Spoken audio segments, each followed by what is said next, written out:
Umeona? Kipa kwanza ni piso, kwanza ni kudaka. Kwa hiyo ukisema eti acheze kwa miguu, hiyo ni issue nyingine, ni ziada, ni mbwembo zingine kabisa. Kwa hiyo maana katika engo kama hiyo, sisi tunaomba uongozi wa Simba ujitathmini, kama kuna engo kumrudishia Manula mkataba wake, au kama wamwache aondoke, basi atafute goalkeeper ambaye anaweza kumchallenge vizuri Kamara. Lakini Kamara kuna sehemu anatukosti magoli ambayo unaona sasa hapa, ile kwa sio goli la kufungwa. Kufungwa ni kawaida kwa goalkeeper, lakini alikuwa anatukosti magoli ambayo unaona kabisa hii ni uzembe wake moja kwa moja.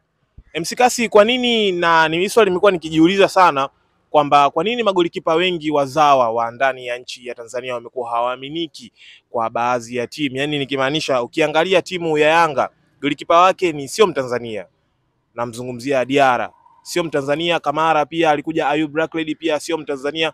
Yaani wamekuwa wa magolikipa kama kina Ali Salim wao wamekuwa wakiachwa nyuma, tofauti na magolikipa wa timu za nje. Unafikiri hii inasababishwa ni je, uzoefu, kwamba ni wana uzoefu mdogo kulinganisha na wale magolikipa ambao wanatoka nje ya nchi ya Tanzania? Hili kwako limekaaje?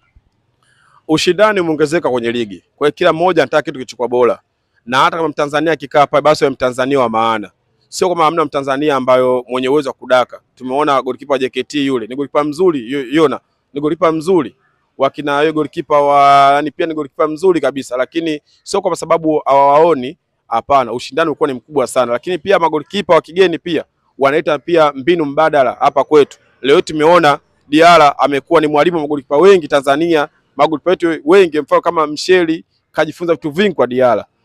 Kulikuwa magolikipa wengi tulikuwa tunamuona Manula bora kwa sababu hakuna golikipa anaweza kumchallenge Manula. Lakini toka aje Diarra imeonekana kabisa kwamba Manula kuna engo kujifunza kwa Diarra. Kwa sababu gani? Ni golikipa ambaye anacheza kwa miguu, anacheza kwa mikono, anadaka vizuri. Umeona? Kwa hiyo na kumbe kuna engo kujifunza kupitia hivi vitu.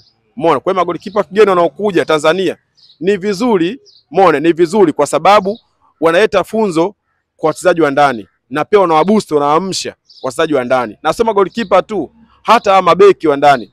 Umeona? Kwa wanaongeza juhudi na upambanaji.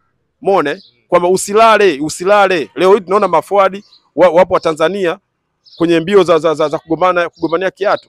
Umeona? Nafikiri Tanzania pale yupo huyu mchezaji wa Yanga.